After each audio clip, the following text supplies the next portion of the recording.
আমার বন্ধুগণ দেখেন তো স্বামী স্ত্রীর সম্পর্ক কেমন ছিল। হযরত আলী এবং ফাতেমার সঙ্গে যখন বিয়ে হয়ে যায়, আমার বন্ধুগণ কথাগুলা দিল দিয়ে শোনেন। হযরতে ফাতেমা রাদিয়াল্লাহু তাআলা আনহা পরিবারের ভিতরে আসার পরে, ঘরের ভিতরে আসার পরে আল্লাহর রাসূল সাল্লাল্লাহু আলাইহি ওয়াসাল্লাম তার মেয়ে হযরতে ফাতেমাকে বলছেন, মারে তুমি কি জানো কার হাতে তোমাকে উঠাইয়া দিতেছি, কার কাছে তোমাকে বিয়ে দিতেছি? ও মা, আলী আমার চাচাতো ভাই, আমার কলিজার টুকরা সাহাবী, আল্লাহ যাকে বিজয়ী বাঘ বানিয়ে পাঠিয়েছেন। ও আমার মেয়ে, এমন আলীর সঙ্গে তোমাকে বিয়ে দিতে চাই মা। খবরদার কোনদিন কিয়ামতের আগ পর্যন্ত স্বামী সম্পর্কে কোনো নারাজি, স্বামীর উপরে কোনো অভিযোগ নিয়ে তুমি আমার বাড়িতে আসবা না। মারে, তুমি যদি স্বামী সম্পর্কে অভিযোগ করো, আমি বাবার পরিচয় দিয়েও জান্নাতে যেতে পারবা না। তুমি স্বামীকে সন্তুষ্ট রাখবা।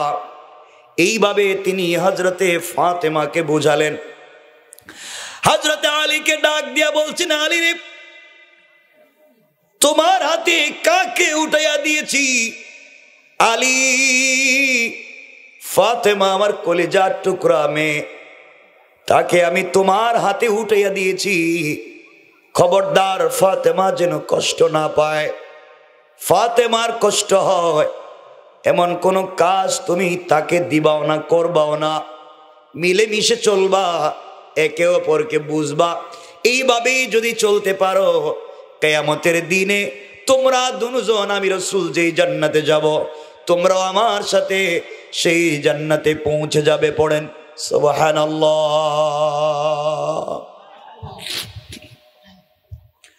এই ফাতেমা এমন হয়েছিলেন, এক পর্যায়ে একদিন বিশ্ব নবীর ঘরে ফাতেমা গিয়েছেন। আল্লাহ রাসূল দেখেন ফাতেমা বসে বসে সালাত পড়ে। সালাত শেষ করার পরে নবীজি জিজ্ঞাসা করেন, মা তুমি কেন বসে বসে সালাত পড়ো? তোমার তো এত বয়স হয় নাই যে তোমাকে বসে বসে সালাত পড়তে হবে। ফাতেমা চোখের পানি ছেড়ে ডাক দিয়া বলেছেন, আব্বা, এমনে এমনে বসে বসে সালাত পড়ি নাই। তুমি আমাকে বিয়ের দিনে ওয়াদা করাইছিলে, ওসিয়ত করে বলছিলে, মারে তুমি স্বামীর বাড়িতে যাও, কোনোদিন স্বামী সম্পর্কে অভিযোগ করবা না। বাবা, আমি কেন বসে বসে নামাজ পড়েছি তুমি শুনতে চাইলা? ও বাবা, আলীর ঘরে যাওয়ার পরে মাসের পর মাস চলে যায়, আমি ফাতেমার ঘরের চুলায় আগুন জ্বলে না। কোনোদিন তোমার কাছে কোনো অভিযোগ অনুযোগ করি নাই। আলী আমাকে 3 বেলা খাবার দিতে পারলো কিনা, এই কথাটাও তোমার কাছে কোনোদিন বলি নাই। আলী আমাকে ঠিক মতো কাপড় দিতে পারলো কিনা। ও বাবা, জিন্দিগিতেও স্বামীর কোনো ব্যাপার নিয়ে তোমার কাছে আসি নাই। ভাঙ্গা ঘরে থাকি, ঝুপড়ি ঘরে থাকি, না খেয়ে থাকি, কিন্তু স্বামীর উপরে কোনোদিন অভিযোগ নিয়ে তোমার বাড়িতে আসি নাই। কেমন ছিলেন ফাতেমা, কেমনে তার পরিবারটা টিকে গেল। আর আজকালকে সমাজের 80% মেয়েদের পরিবার ভেঙে যায় তার মায়ের কুপরামর্শে। কথা বলেন না কেন? আমার বন্ধুগণ, ফাতেমা বলছেন, আব্বা জান, আমার স্বামী সম্পর্কে তোমার দিলের ভিতরে ভুল কোনো ধারণা যেন তৈরি না হয়, এই জন্যে আমি বসে বসে সালাত পড়েছি। নবীজি বললেন, মা ব্যাপারে কি, কারণ কি, তুমি আমাকে বলো।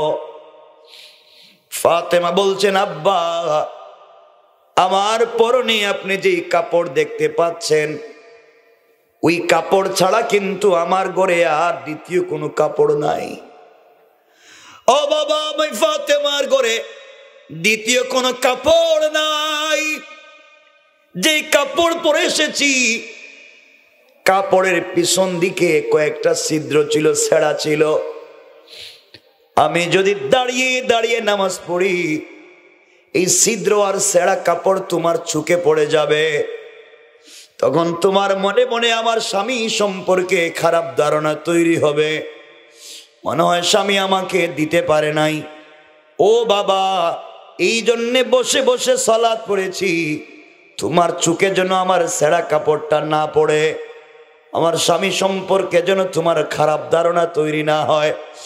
আল্লাহ রাসূল ফাতেমাকে জড়িয়ে ধরে কপালে চুম্বন করে আল্লাহকে ডাক দিয়া বলেছেন, আল্লাহ, আমার মেয়েটা তার স্বামীর দোষ ত্রুটি যেভাবে গোপন করে রাখলো, আল্লাহ কিয়ামতের দিনে আমার মেয়েকে আর তার স্বামীকে আমি যেই জান্নাতে যাব, আল্লাহ আমার মেয়েকেও আমার সঙ্গে সেই জান্নাত তুমি দিবা। পড়েন সুবহানাল্লাহ।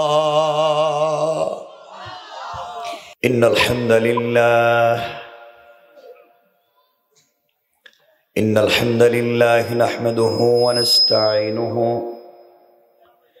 ওয়া নাস্তাগফিরুহু ওয়া নু'মিনু বিহি ওয়া নাতাওয়াক্কালু আলাইহি ওয়া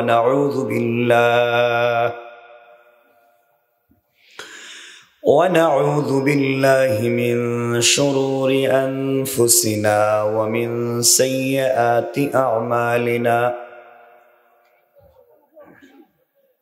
من يهده الله فلا مضل له ومن يضلله فلا هادي له.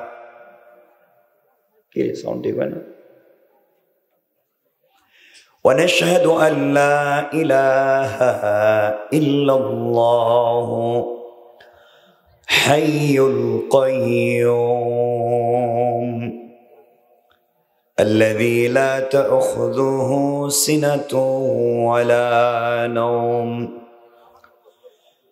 ونشهد أن سيدنا وسندنا وحبيب ربنا وطبيب قلوبنا ومولانا محمدا عبد الله ورسوله الذي أرسل إلى الناس كافة بشيرا ونذيرا وداعيا إلى الله بإذنه وسراجا وقمرا منيرا. أما بعد، فقد قال الله تعالى في كلامه المجيد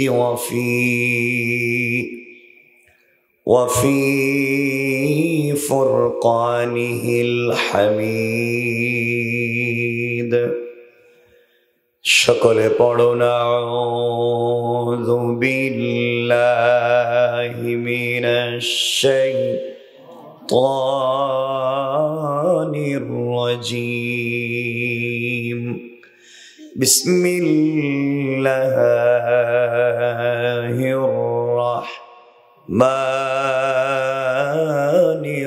রহিম। আলিফ লাম রা। কিতাবুন আনজালনাহু ইলাইকা লিতুখরিজান নাসা মিনাজ যুলুমাতি ইলান নূর। সাদাকাল্লাহুল আযীম ওয়া সাদাকা রাসূলুহুন নাবিয়্যুল কারীম ওয়া নাহনু আলা যালিকা মিনাশ শাহিদিনা ওয়াশ শাকিরিন ওয়ালহামদুলিল্লাহি রাব্বিল আলামিন। সময় সময় আওয়াজ নষ্ট হয় কেন?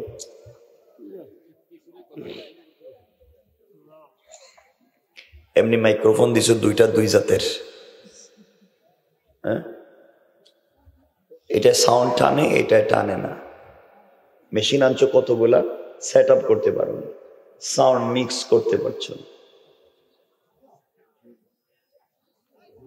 সাউন্ড মনে হচ্ছে আমরা কথা বলছি, যে ওনারা কথা বললেন, মনে হলো যে মাইকি কথা বলতেছেন, এই সাউন্ড বক্সই আছে, এখানে যায় না। ওই যে বাজারে চানাচুর বেচে যে আওয়াজ ওই যে সামনে থাকে, ওই একটা আওয়াজ হচ্ছে।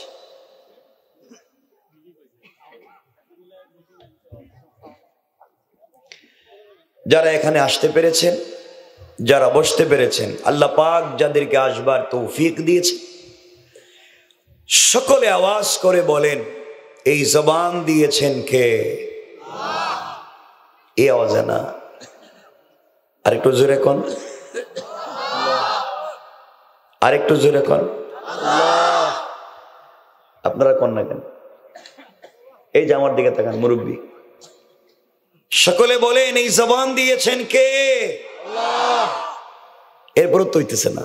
আমার তো মনে হইতেছিল এরা গুরুস্থান থেকে পলায়ন করে বসে রয়েছে, যে কথা বলবি না। সকলে দিল খুলে বলেন আমাদের জবান দিয়েছেন কে? একটু একটু হইছে। আর যারা ওই যে মুরব্বী বাবা, ওই যে মুরব্বী, আপনারা যে হাসতেছেন, কথা যে কইলেন না, আমরা কি আল্লাহরে বইলে দিব? আল্লাহ বলছেন, ওয়ালাকাদ যারানা লি জাহান্নামা কাসীরাম মিনাল জিন্নি ওয়াল ইনস লাহুম কুলুবুন লা ইয়াফকাহুনা বিহা ওয়া লাহুম আ'য়ুনুন লা ইউবসিরুনা বিহা ওয়া লাহুম আযানুন লা ইয়াসমাউনা বিহা। রব অনেক কথা বলছেন, দিল দিয়েছিলাম বুঝতে চায় নাই, কান দিয়েছিলাম শুনতে চায় নাই, তাদেরকে চোখ দিয়েছিলাম দেখতে চায় নাই, জবান দিয়েছিলাম কথা বলতে চায় নাই। রব বলেছেন চাইলে তিনি বন্ধ করে দিবেন। এখন আল্লাহ কি বন্ধ করে দিত এগুলা, না খোলা থাকতো? কিছু কয় না। বলেন না, আমাদের আওয়াজ করে বলেন সবাই। ঠান্ডা তো বুঝতেছি, কিসের ঠান্ডা? আজকে তো ঠান্ডাই কম। সকলে বলেন এই জবান দিয়েছেন কে? কথা না বললে তো ওয়াজ করবো না। তুমি কি করলা, কত করলাটা কি? তুমি কত জমানা আগের যে কতগুলো মেশিন, মনে হইতেছে হ্যাঁ পুরো কোম্পানি নিয়ে এসে মেশিন, পুরো ফ্যাক্টরি লিজ। কিন্তু কি হইতেছে এটা তো আমি বুঝি। কইলে তোর ব্যবসা বন্ধ হয়ে যাব। আমার সঙ্গে নামাজের দুরূদ পড়ে, আল্লাহুম্মা সাল্লি আলা মুহাম্মাদিন ওয়া আলা আলি মুহাম্মাদ কামা সাল্লাইতা আলা ইব্রাহিম। সকলে পড়েন, ওয়া আলা আলি ইব্রাহিম ইন্নাকা হামিদুম মাজিদ। আল্লাহুম্মা বারিক আলা মুহাম্মাদিন ওয়া আলা আলি মুহাম্মাদ কামা বারাকতা আলা ইব্রাহিম ওয়া আলা আলি ইব্রাহিম ইন্নাকা হামিদুম মাজিদ। কোথায় কারণ নেই। আজকের এই প্রোগ্রামের সম্মানিত সভাপতি, কিছু নাই, সম্মানিত প্রধান অতিথি, সম্মানিত বিশেষ অতিথিবৃন্দ, উপস্থিত হাজারাত বুজুর্গ উলামায়ে কেরাম, মুরব্বিয়ানে আযম, পর্দার অন্তরালে অবস্থানরত আমার সম্মানিত শ্রদ্ধেয় মা ও বোনেরা, বিশেষ করে আগামী দিনের জাতির দিকপাল, ভবিষ্যৎ জীবনে জাতির কান্ডারি, যুগে যুগে যারা আল্লাহর জমিনে আল্লাহর দ্বীন কায়েমের আন্দোলন করতে গিয়ে বুকের পবিত্র তাজা রক্ত ঢেলে আল্লাহর জমিনে আল্লাহর দ্বীন কায়েম করেছে, ইসলামী আন্দোলন করে, ইসলাম নামক বৃক্ষকে আল্লাহর জমিনে প্রতিষ্ঠা করবার আমরণ সংগ্রাম চালিয়ে যাচ্ছে। আমার কলিজার টুকরা, প্রাণের চেয়ে আপন ছাত্র, তরুণ, যুবক বন্ধুগণ, আলোচনার শুরুতেই আমার পক্ষ থেকে সকলকে আন্তরিক মুবারকবাদ, শুভেচ্ছা জানিয়ে আল্লাহ পাক রব্বুল ইজ্জত ওয়াল জালালের শাহী দরবারে শুকরগুজার হচ্ছি যে আল্লাহ আজকের এই মুবারক দিন জলসায় আমাদেরকে আসবার তৌফিক দিয়েছেন। সবটুকুন ভালোবাসা, আবেগ, শ্রদ্ধাকে উজাড় করে শুকরগুজার হচ্ছি। সকলে আওয়াজ করে পড়ছি আলহামদুলিল্লাহ। আর একটু জোরে পড়েন, সবাই বলেন।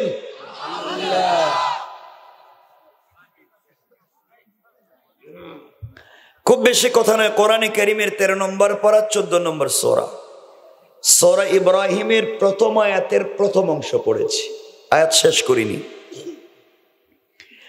এখানে আল্লাহ যে কথাগুলা বলেছেন আমরা কথাগুলাকে সংক্ষেপ করে নিয়ে আসব। খুব বেশি কথা নয়, ভাইরাও কথা বলেছেন, আগে আলোচকও কথা বলেছেন, অনেক কথা তোমরা শুনে ফেলেছি। কথা যত কম হবে আমল তত বেশি হওয়া দরকার। রাসূল পাক বলছেন আখলিস দীনাকা ইয়াকফিকাল আমালুল কলিল, নির্ভেজাল আমল অল্প হলেও নাজাত পাওয়া যেতে পারে। আমি হাজার আমল নিয়ে আল্লাহ পাক রব্বুল ইজ্জত ওয়াল জালালের কাছে পৌঁছে গেলাম, কিন্তু আমার আমলও আছে, চুরিও আছে, আমলও আছে, ডাকাতিও আছে, আমলও আছে, চাঁদাবাজি আছে, আমল আছে, সুদ ঘুষ ফেন্সিডিল ইয়াবা আছে, আমলও আছে, দুর্নীতিও আছে, আমলও আছে, পাবলিকের জায়গা জমি নিজের নামে বোয়া জাল দলিলও আছে। ওই আমল নিয়ে কখনো জান্নাতে যাওয়া যাবে? বলেন যাবে? যাবে না। সুতরাং জান্নাতে যদি যেতে হয় নির্ভেজাল কিছু আমল লাগবে, কম আমল লাগবে, নির্ভেজাল। ওই আমল নিয়ে আপনাকে আমাকে জান্নাতে যেতে হবে। সুতরাং মনে রাখতে হবে, এই পৃথিবীতে বেঁচে থাকতে হলে একমাত্র কেবলমাত্র চলার পথে আমরা হুকুম মানব কার? জোরে বলেন কার? রাত্র 11টা হয়ে যাচ্ছে, আমি খুব বেশি কথা বলবো না। সকলে আওয়াজ করে বলেন হুকুম মানব কার? আর তরিকা মানব কার? রাসূলের। তরিকা মানব কার? এই পৃথিবীতে একমাত্র হুকুম মানব আল্লাহর, আর তরিকা মানব রাসূলের। জমিন আল্লাহর, এই জমিনে হুকুম চলবে আল্লাহর, আর আদর্শ প্রতিষ্ঠিত হবে একমাত্র কেবলমাত্র রাসূলের। আল্লাহ পাক বলছেন লাকাদ কানা লাকুম ফি রাসূলিল্লাহি উসওয়াতুন হাসানা, এই পৃথিবীতে উত্তম চরিত্র আর আদর্শ দিয়ে তিনি প্রেরণ করেছেন রাসূল পাক সাল্লাল্লাহু আলাইহি ওয়াসাল্লামকে। সুতরাং এই পৃথিবীর মানুষের সমস্ত নোংরামিকে দূর করে সমাজকে যদি বিনির্মাণ করতে হয়, একজনের আদর্শ প্রতিষ্ঠিত করতে হবে, তিনি হচ্ছেন বিশ্ব নবী। কথা কি বুঝতে পারলেন? কিছু কয় না এরা, কথা বুঝতে পেরেছেন? ভাই রেডে কি তার লাগে আনছিস? হ্যাঁ লাগাইছিস না? তা আনছো কোর্স? হ্যাঁ আরে এটা তোর সাউন্ডটা আনে, গলায় ধরে। আমি যে কথা বলতেছি গলা শুকাইয়া দেয়। মেশিন একটা আনছে তো মোটামুটি লাখ টাকার, এটা লাগাইছো না? হ্যাঁ বক্সে কি দাঁড়ে এটা কয় কি বক্সে দাও। আল্লাহ তুই মাফ করো আমার, আগে তুই মারা মারবে দু করছিস। খুব বেশি কথা না, শোনেন, হালকা পাতলাই কথা আমরা শুনবো। ভাই যারা বসবার সুযোগ আছে, নিয়ত আছে, খুব বেশি কথা বলবার সুযোগও নাই, বসেন কয়েক মিনিট, আমরা কথা শুনবো ইনশাআল্লাহ।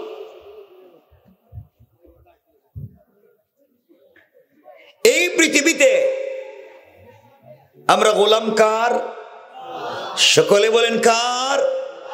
আরো জোরে বলেন কার? আল্লাহ। এই যে আপনারা যারা এখানে বসেছেন, দেখতে বসতে তো মনে হচ্ছে সব আমরা আল্লাহর ওলির মতো, দাড়িও আছে, টুপিও আছে, জুব্বাও আছে, হয়তো তসবিও আছে, দেখতে তো ভালো মানুষের মতো মনে হয়। কিন্তু আমাদের অধিকাংশ মানুষের দেখতে ভালো কিন্তু চরিত্র খারাপ। কথা বলেন না কেন? আমরা তো দেখতে ভাব ধরছি। সমাজকে আমি আর আপনি নষ্ট করে দিয়েছি। সমাজে অনেক লোক আছে যাদের মুখের দাড়ি সাদা, পকেটে 1 হাত লম্বা তসবিহ আছে, 5 ওয়াক্ত মসজিদে সালাত পড়েন, হয়তো হজ করেছেন, উমরাও করেছেন, হয়তো কোনো পীর সাহেবের মুরিদ হইতে পারেন। এমন 5 ওয়াক্ত নামাজি দাড়িওয়ালা আছে যারা নামাজ পড়বার পরেও এলাকার সব থেকে বড় সুদের কারবারি। কথা বলেন না কেন? এগুলো নাই? বলেন নাই? আচ্ছা, আপনি নামাজ পড়ে সুদ খাইবেন, নামাজ পড়ে ঘুষ খাইবেন, তো ওই নামাজ তো আপনার জিন্দেগি তো জান্নাতে নিতে পারবে না। ওই নামাজ তো আপনাকে জান্নাতে নিয়ে যাবে না। অনেক লোক আছে এই সমাজে নামাজও পড়ে, হজও করে, উমরাও করে। অনেক লোক আছে যারা ভিলেজ পলিটিক্স করেন, অনেকাংশে এলাকার রাজনীতি, গ্রামের মডল, গ্রামের মাতবর, গ্রামের বিচারী, পঞ্চায়েতের বড় মুরব্বী, এলাকার সর্দার। অনেকাংশে দেখবেন এমনও মুরব্বী সমাজে আছে যারা পঞ্চায়েতের বিচার করতে গিয়া 1 কাপ রং চা খাইয়া এদিকের বিচার এদিকে দিয়ে দেয়। কথা বলেন? এই নামাজ নিয়ে তো জান্নাতে যাওয়া যাবে না, এই ইবাদত করে তো জান্নাতে যাওয়া যাবে না। এমন লোক আছে হাতে 500 টাকা ধরাইয়া দিলে পুরা বিচার শুদ্ধা খায়া ফেলে। কথা বলেন না কেন? তো এটা দিয়ে লাভ কি?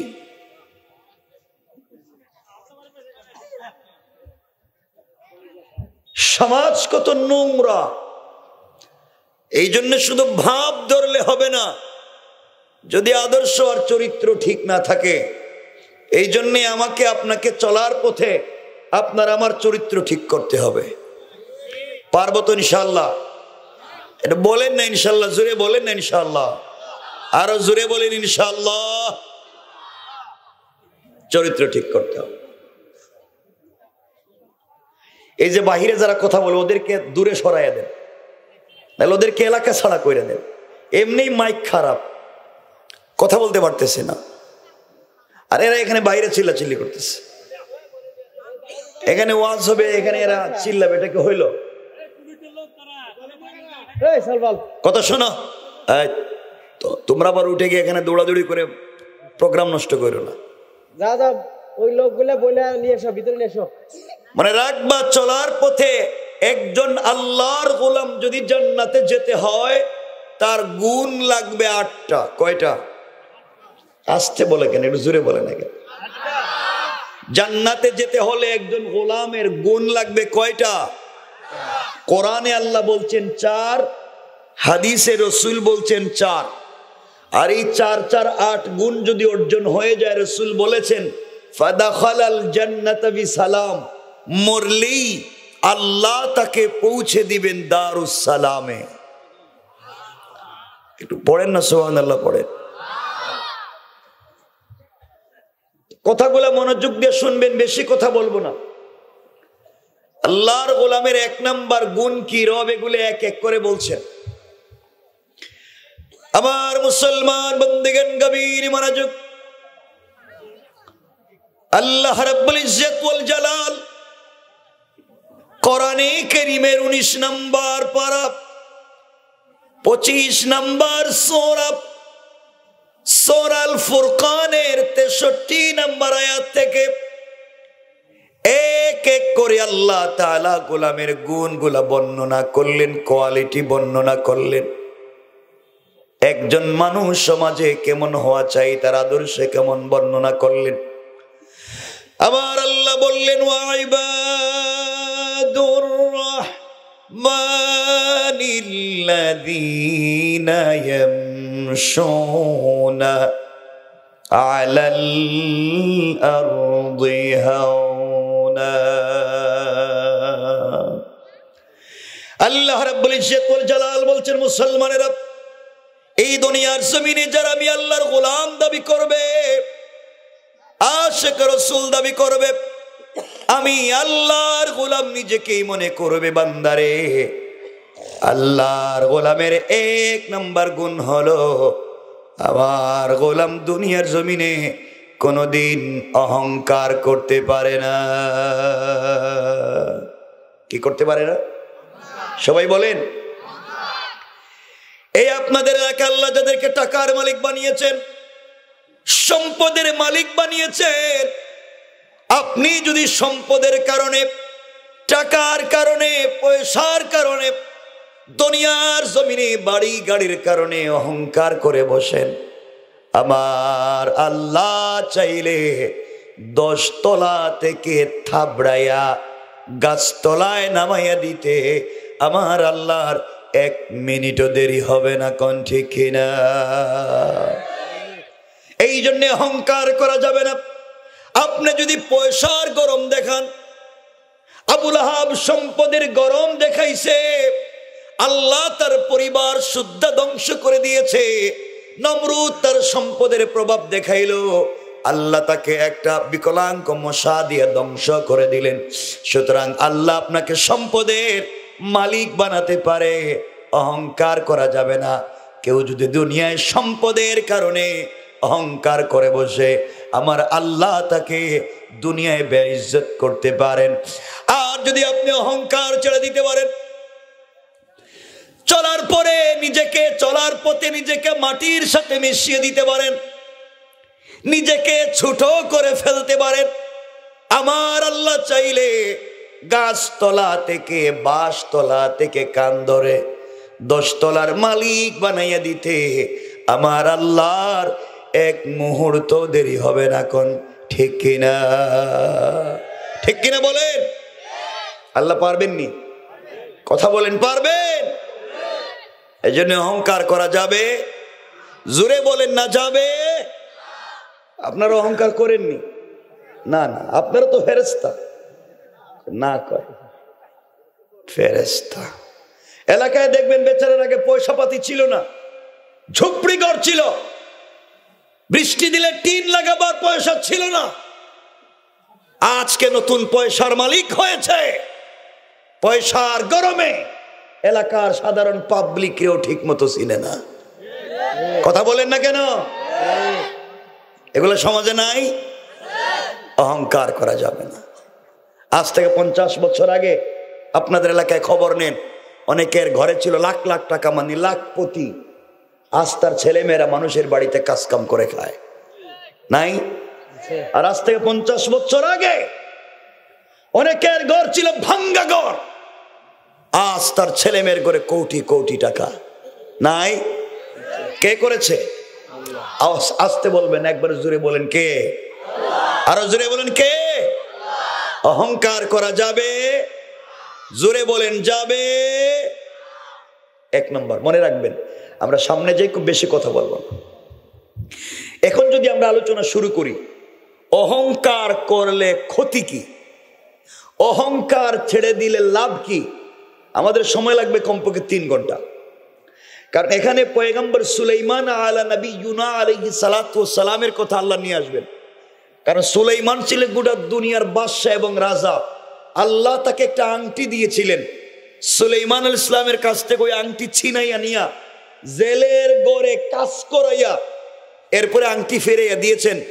শুধুমাত্র ওই ক্ষমতা আর পয়সার একটু কথা বলবার কারণে। ওই লম্বা আলোচনা আমরা দিকে যেতে চাই না। 1 নম্বর অহংকার করা যাবে? সবাই বলেন যাবে? মনে রাখবেন, আল্লাহর গোলামের 2 নম্বর গুণ আল্লাহ বললেন, ওয়াইদা খাতাবাহুমুল জাহিলুনা ক্বালু সালামা।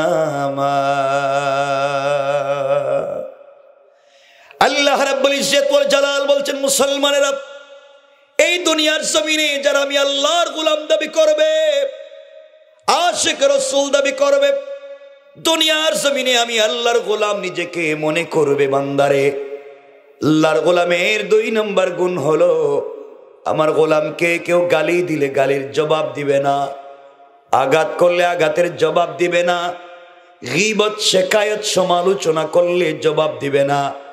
বরং আমি আল্লাহর গোলামকে কেউ যদি গালি দেয়, আমার গোলাম গালির জবাবে গালি না দেয়া ওই বান্দার জন্যে শান্তি আর সালামতির দোয়া করে যায়। পড়েন সুবহানাল্লাহ। তাহলে আল্লাহর গোলামের 2 নম্বর গুণ গালি দেওয়া। কথা কয় না, এটা জোরে বলেন না, গালি দেওয়া। কেউ যদি আমাদেরকে গালি দেয়, কেউ যদি আমাদেরকে কষ্ট দেয়, বিনিময়ে আমরা গালি দিব না তার জন্য দোয়া করব? আল্লাহ বলছেন খাতাবাহুমুল জাহিলুন, কোন জাহেল যদি গালি দিয়েও ফেলে, কালু সালামা, তার জন্য শান্তির দোয়া করো, তাকে সালাম দাও। কি দাও? সবাই বলেন কি দাও? সালাম দাও। এখানে আমরা আলোচনাকে সংক্ষেপ করব। তাহলে আল্লাহর গোলামের 1 নম্বর গুণ অহংকার করা যাবে না, 2 নম্বর গালি দেওয়া যাবে না। কেউ যদি গালি দেয় বিনিময়ে শান্তির দোয়া করব, সালাম দিব, ওই জায়গায় আমরা আলোচনাকে সংক্ষেপ করব। আল্লাহ বললেন কেউ গালি দিলে সালাম দিও। এই সালামটা যদি আমরা পরিবার থেকে শুরু করতে পারি, এই সালাম যদি আমরা আমাদের ঘর থেকে শুরু করতে পারি, আল্লাহর রাসূল বলেছেন যেই ঘরে স্বামী স্ত্রীকে, স্ত্রী স্বামীকে সালাম দেয়, আল্লাহ রাব্বুল ইজ্জত ওয়াল জালাল বলে দিয়েছেন স্বামী স্ত্রীকে, স্ত্রী স্বামীকে যদি সালাম দেয়, আল্লাহ 1 থেকে 300টা বারাকাতের দরওয়াজা খুলে দেয়। রাসূল বলেছেন কোন ঘরে যদি স্বামী স্ত্রীকে, স্ত্রী স্বামীকে সালাম দেয়, আওয়াজ করে, তাদের হার্ট, কিডনি এবং লাঞ্চেও যদি কোনো রোগ হয়, আল্লাহ তা থেকেও তাদেরকে মুক্ত করে দিবেন। আরেকটু জোরে পড়েন। তাহলে বোঝা গেল একে অপরকে সালাম দেওয়ার কথা। আমাদের কলিজার টুকরা মা আম্মা জান আয়েশা সিদ্দিকা রাদিয়াল্লাহু তাআলা আনহা বলেন, আমি যখন দেখতাম বিশ্বনবী আমার স্বামী ঘরে আসতেছেন, তখন আমি ঘরের দরজার চিপায় দাঁড়িয়ে থাকতাম, পর্দার আড়ালে দাঁড়িয়ে থাকতাম, নবীজি যেন আমাকে দেখতে না পান। তিনি ঘরের দরজায় এসে আমাকে খুঁজে না পেয়ে আয়েশা বলে ডাক দিবেন, আর আমি ঘরের দরওয়াজা খুলে দিয়া ঝাপটি মেরে তাকে জড়িয়ে ধরে তার কপালে চুম্বন দিয়া সর্বপ্রথম আমি স্ত্রী হিসাবে আমার স্বামীকে সালাম দিব। কিন্তু আম্মা জান বলছেন, ওয়াল্লাহি, আল্লাহর জাত ও সিফাতের শপথ, আমি আমার জীবনে আমি আমার স্বামীকে আগে সালাম দিতে পারি নাই, বরং আমার স্বামী বিশ্বনবী ঘরে আসার অনেক দূরে থাকতে তিনি আমাকে সালাম দিতেন। সুবহানাল্লাহ বলেন। নবীজি যদি নিজের স্ত্রীকে সালাম দিতে পারেন, আপনারা পারেন না? পারেন না? বিশ্বনবী তার বউরে সালাম দিছেন, আপনারা দিতে পারেন না? কথা কয় না, দিতে পারেন না? আপনারা দেননি, মিথ্যা কথা কইবেন না কিন্তু। তোমার কপালে ঠাডা, বউ নাই। বউ হইব কেমনে? প্রেম করো 10টা, আর বিয়ার সময় খুঁজো রাবিয়া বছরী।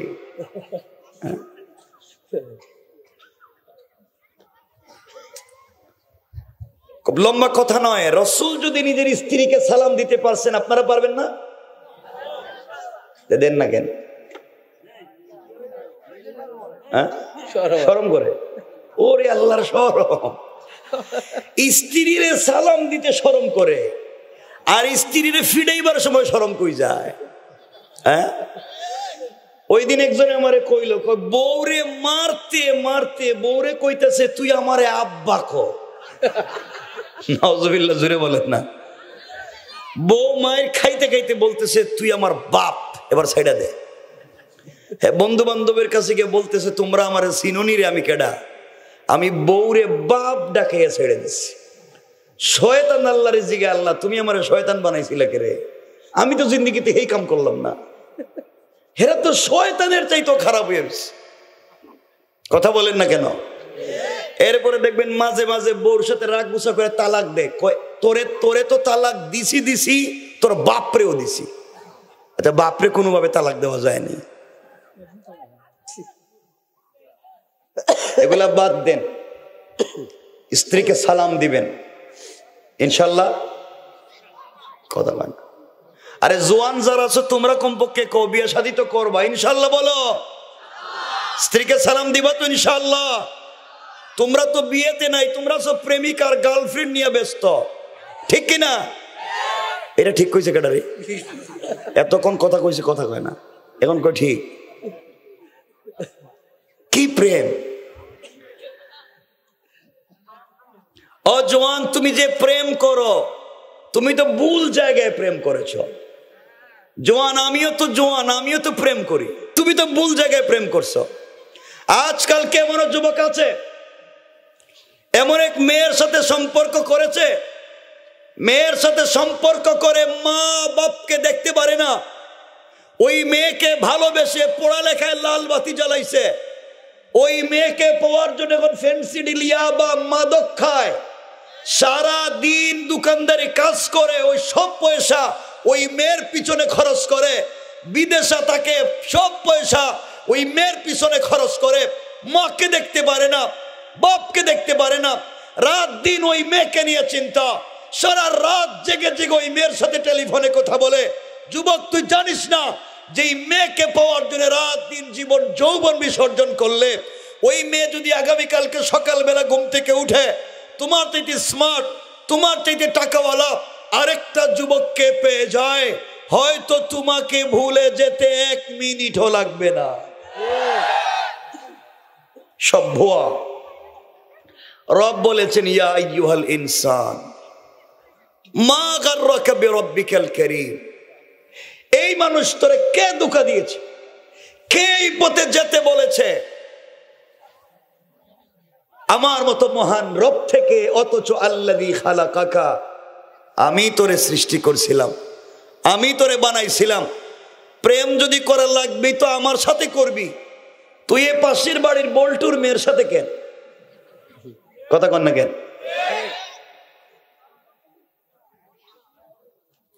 এই জন্যে আমার কথা তো আর বলতে পারতেছে না, কেন জানি আল্লাহ এখানে নিয়ে আইছে। আল্লাহ, কি যে একটা জিনিস আমার সামনে। সালাম দিবেন তো ইনশাল্লাহ স্ত্রী রে? সবাই বলো না ইনশাল্লাহ। তুমি বিয়া করছো নি? করছো? ওরে আল্লাহ রে, ঠিক আছে বেটা। আজকেই বাসায় গিয়া ঘরের দরজায় দাঁড়াইয়া বলবেন স্ত্রী, আসসালামু আলাইকুম ওয়া রাহমাতুল্লাহ। বউ কইব, মা এই বুড়ারে আজকে কোন ভূতে ধরলো? প্রতিদিন আমার এইসব ফিডায়, আজকে দেখি সালাম দেয়। আপনি বলবেন আমারে কোনো ভূতে ধরে নাই, হুজুর এই মাত্র ওয়াজ করছে আর আমি সুন্নত আদায় করছি। কথা কি বুঝছেন? সালাম দিবেন তো ইনশাল্লাহ? কিছু একটা কয় না ইনশাল্লাহ, বলেন না, জোরে বলেন না ইনশাল্লাহ। সালাম দিয়েন। মোহাব্বত তৈরি করে দিবেন কে? বরকত দিবেন কে? মুরব্বীরা চিন্তা করতেছে, রে বাবা 70 বছর গেছে গা, বউরে দিলাম না, আজকে যদি বউরে সালাম দেই, বউ কইব বাহিরে বুইড়া কোন কাম গড়াইছে, আর আমারে সালাম দিয়ে ভাব ধরতেছে। ঠিক নি? কি ঠিক? সবাই ঠিক মারে দেয়।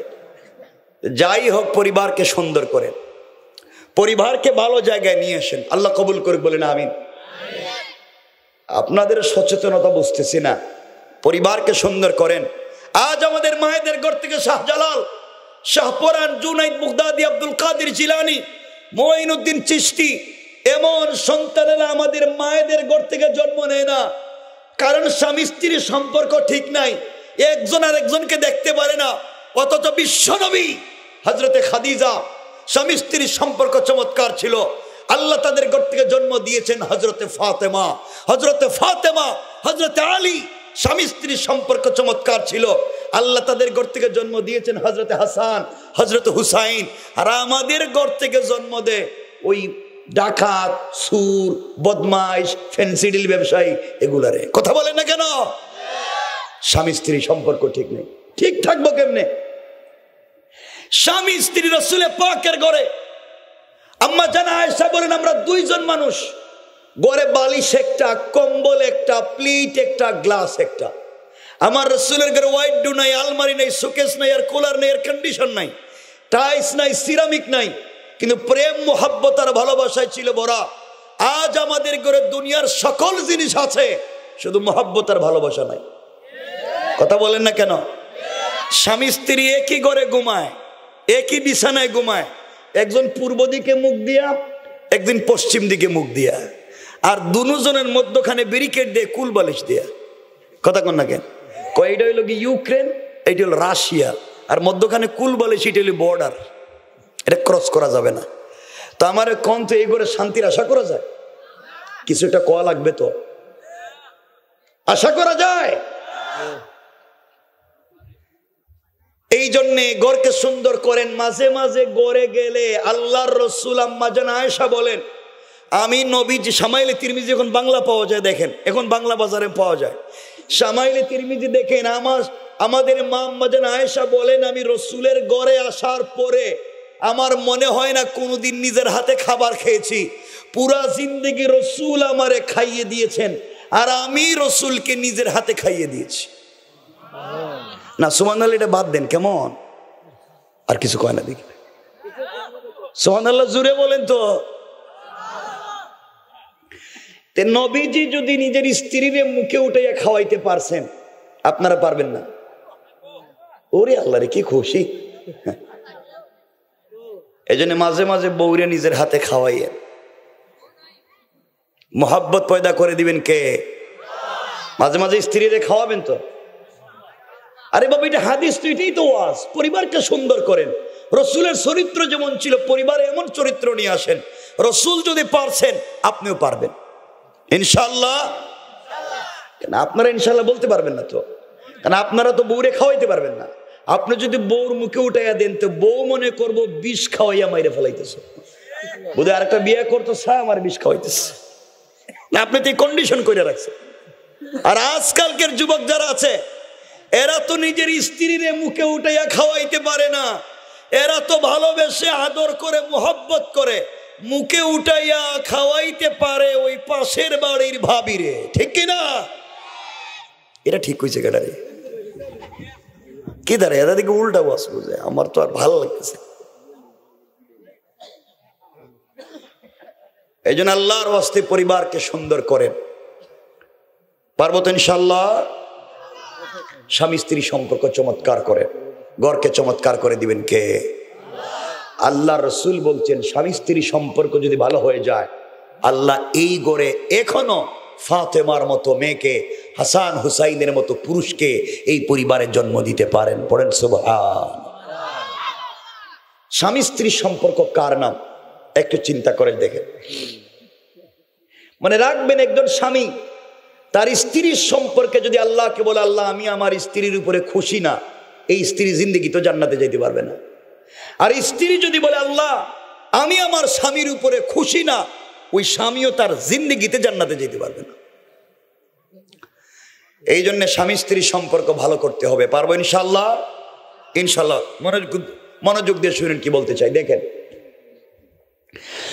আমার বন্ধুগণ। দেখেন তো স্বামী স্ত্রীর সম্পর্ক কেমন ছিল। হযরতে আলী এবং ফাতেমার সঙ্গে যখন বিয়ে হয়ে যায়, আমার বন্ধুগণ কথাগুলা দিল দিয়ে শোনেন। হযরতে ফাতেমা রাদিয়াল্লাহু তাআলা আনহা পরিবারের ভিতরে আসার পরে, ঘরের ভিতরে আসার পরে, আল্লাহর রাসূল সাল্লাল্লাহু আলাইহি ওয়াসাল্লাম তার মেয়ে হযরতে ফাতেমাকে বলছেন, মারে তুমি কি জানো কার হাতে তোমাকে উঠাইয়া দিতেছি, কার কাছে তোমাকে বিয়ে দিতেছি? ও মা, আলী আমার চাচাতো ভাই, আমার কলিজার টুকরা সাহাবী, আল্লাহ যাকে বিজয়ী বাঘ বানিয়ে পাঠিয়েছেন। ও আমার মেয়ে, এমন আলীর সঙ্গে তোমাকে বিয়ে দিতে চাই মা।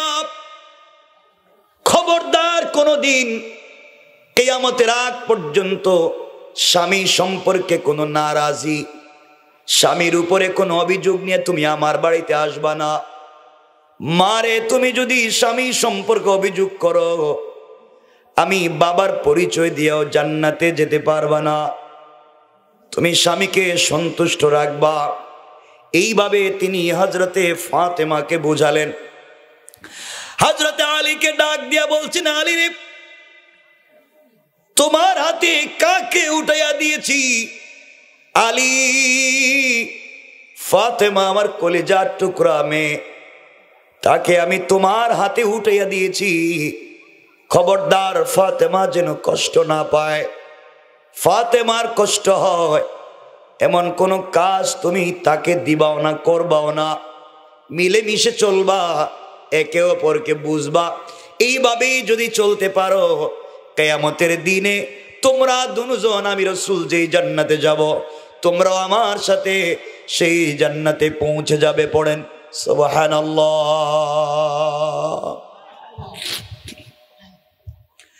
এই ফাতেমা এমন হয়েছিলেন, এক পর্যায়ে একদিন বিশ্ব নবীর ঘরে ফাতেমা গিয়েছেন। আল্লাহ রাসূল দেখেন ফাতেমা বসে বসে সালাত পড়ে। সালাত শেষ করার পরে নবীজি জিজ্ঞাসা করেন, মা, তুমি কেন বসে বসে সালাত পড়ো? তোমার তো এত বয়স হয় নাই যে তোমাকে বসে বসে সালাত পড়তে হবে। ফাতেমা চোখের পানি ছেড়ে ডাক দিয়া বলেছেন, আব্বা, এমনে এমনে বসে বসে সালাত পড়ি নাই। তুমি আমাকে বিয়ের দিনে ওয়াদা করাইছিলে, ওসিয়ত করে বলছিলে, মারে, তুমি স্বামীর বাড়িতে যাও, কোনোদিন স্বামী সম্পর্কে অভিযোগ করবা না। বাবা, আমি কেন বসে বসে নামাজ পড়েছি তুমি শুনতে চাইলা? ও বাবা, আলীর ঘরে যাওয়ার পরে মাসের পর মাস চলে যায়, আমি ফাতেমার ঘরের চুলায় আগুন জ্বলে না। কোনদিন তোমার কাছে কোনো অভিযোগ অনুযোগ করি নাই। আলী আমাকে 3 বেলা খাবার দিতে পারলো কিনা, এই কথাটাও তোমার কাছে কোনোদিন বলি নাই। আলী আমাকে ঠিক মতো কাপড় দিতে পারলো কিনা। ও বাবা, জিন্দিগিতেও স্বামীর কোনো ব্যাপার নিয়ে তোমার কাছে আসি নাই।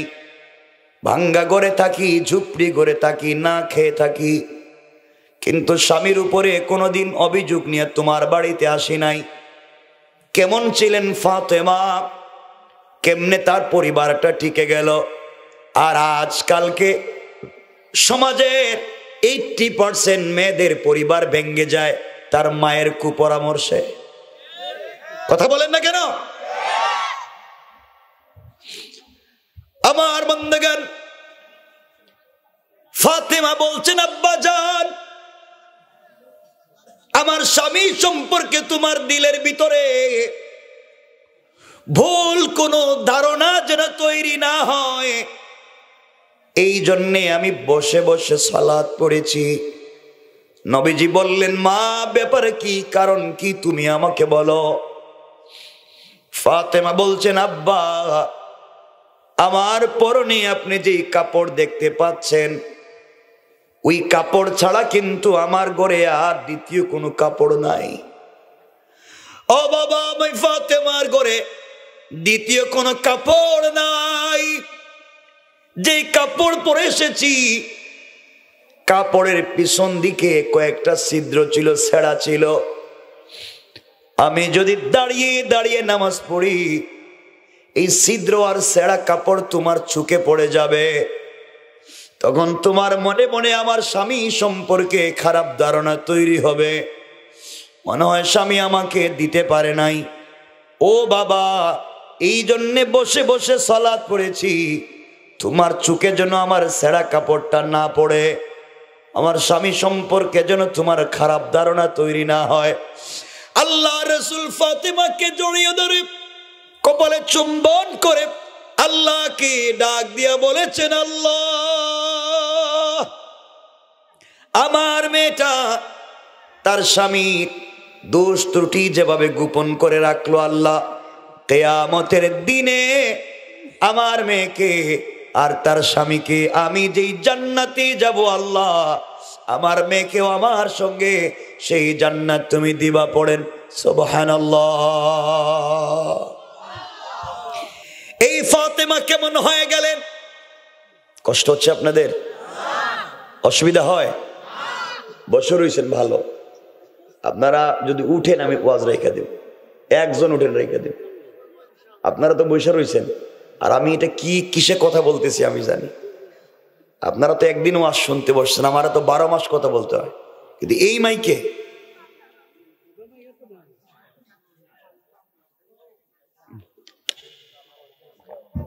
বসো, একজন উঠবা না। যদি উঠো মনে করবো তুমি এখন ওই ইয়াবা খাইতে যাইতেছো। উঠলে কইমো তোমার পকেটে ইয়াবা আছে, নাইলে কইমো তুমি এলাকায় সান্দাবাজি করো, নাইলে কইমো তুমি গরিবের জায়গা জমি দখল কইরা মাইরা খাও। কথা বলেন না কেন? নাইলে কোনো মুরব্বী উঠলেই চিন্তা করবো আপনি গ্রামে পঞ্চায়েতের বিচার করতে 500 খাইছেন। উঠেন দেখি কে উঠবে, সব কয়া দিব। কিন্তু এই ছেলে যা বসে গেছো গা। কিন্তু আর জোয়ান যারা আছে তোমাদের মোবাইলে যদি মিস কল আসে এটা বন্ধ করে দাও, কারণ তোমাদের কপালে তো কোনোদিন টেলিফোন আসে না, মিস কল আয়।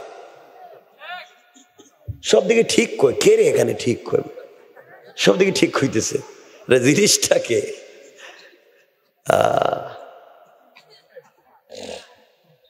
কষ্ট হচ্ছে? অসুবিধা হয়? একটু হাত তুলে দেখান কার কার কষ্ট হচ্ছে।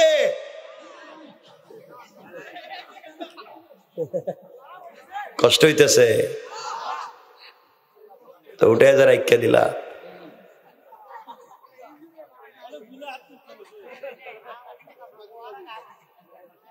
অসুবিধা হয়? ঠিক আছে বসেন, কথাগুলো শোনেন। ও যুবক, তোমাদেরকে বলছি ভাই, তোদেরকে বলছি, তোমরা তো খারাপ কেন? আজকালকের ছেলেরা দেখবেন চুল কাটে, এটা বাংলা লিঙ্ক কাটে, চুলের এদিকে নেই, সাইড কাটটা খালি করে মধ্যখানে রাখছে, মনে হয় সাইডে দিয়ে ছাগলে ঘাস খাইছে আর মাঝখানে জমা করে থুইছে। কথা বলেন না কেন? এগুলো আছে না, অনেকের আছে না, ওই দেখেন আশেপাশে আছে, আছে না? কত খারাপ চিন্তা করো, এগুলা করো কেন? এগুলা বাদ দেও, এগুলা আর করবা না। আর এই প্রেম ভালোবাসা এগুলা বাদ দাও। প্রেম কার সাথে? এ অজানা জোরে বলো, কার সাথে? আল্লাহর সাথে সম্পর্ক করো। যুবক, তুমি যেই মেয়ের সাথে সম্পর্ক করো, হয়তো সে বিউটিফুল, সে এক্সট্রা অর্ডিনারি করা, তার বয়সটা অনেক স্মার্ট, কিন্তু জোয়ান তুই জানিস না ভাই, সে যখন টেলিফোন দেয় তখন বাতির প্লেট ফালাইয়া কুত্তার মতো দৌড় দাও। সব ঠিক, কিন্তু যুবক তুই জানিস না তুই ভুল জায়গায় পা দিছস। যেই মেয়েটা হয়তো আগামীকালকে বলতে পারে যে বন্ধু বা দোস্ত বা ফ্রেন্ড, আমি কিন্তু আগামীকালকে তোর সাথে টেলিফোনে কথা বলতে পারবো না, আমার আম্মা আমার কাছে শুয়ে থাকবো, এই কথা বইলা হয়তো আরো কারো সাথে টেলিফোনে কথা বলতে পারে। কথা বলতে বলেন না, জোরে বলেন ঠিক কিনা? এই কথা বল শুধু, ও বাপরে বাপ, শুধু মেয়েরা খারাপ না, তোমরা কত নম্বরের খারাপ? হ্যাঁ, এরা যে এত খারাপ, 10টা প্রেম করে মেয়ে 4 বছরে। তুমি এটা মনে রাখবা, কোরআনের আয়াত, আল্লাহ বলছেন অপবিত্রের জন্য অপবিত্র, পবিত্রের জন্য পবিত্র। তুমি যদি 10টা সম্পর্ক করো, যেই মেয়েরে তুমি বিয়ে করবা আর কিছু করতে না পারলেও সেও কমপক্ষে 10টা সিরিয়ালে আছে, কারণ তুমি যা করছো তুমি পাইবা সেইমি। এখন মেয়ে বলতেছে আমি তো জীবনে কোনো ছেলেরা দেখছি না ঠিক মতো, মনে করবা একবার নির্ভেজাল ফরমালিন ছাড়া একটা টাটকা মিথ্যা কথা বলছে। কথা বলেন না কেন? একবার নির্ভেজাল মিথ্যা কথা কয়েছে। কারণ রব বলেছেন তুমি যেমন পাইবা তেমন, এবং তুমি করছো 5টা, আর মেয়ে কইতেছে কোন ছেলের হাতই ধরে নাই, আল্লাহ বলতেছে এটা মিথ্যা কথা কয়। কথা কি বুঝতে পারছো? আর যুবক তোমরাও তো খারাপ, তোমরা তো ফেক আইডি খুলিয়াস মেয়েদের ভান ধইরা চলো, তোমরা তো আর ভয়ঙ্কর খারাপ, ঠিক না? কত খারাপ। ফেসবুকে প্রেম করে ছবি একটা দিছে, হয়তো 18 বছরের মেয়ের, দেখা করতে গেছে, গিয়া দেখে তার দাদির মতো দেখা যায়।